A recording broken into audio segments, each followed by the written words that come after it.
Hello everyone and welcome to the channel. In this video, I will show you exactly how to recover Google Photos when deleted from the trash.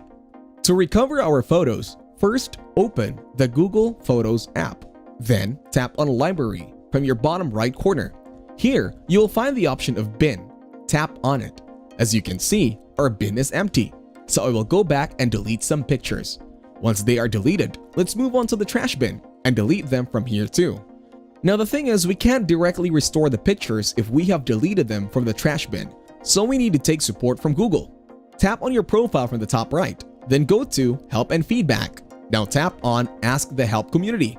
Type a summary that I want to restore my photos and need their help. Select the category as Restore Photos and tap on Next. Then choose Other as the best description and move to the next step. Now you will be given the possible solutions to your problem.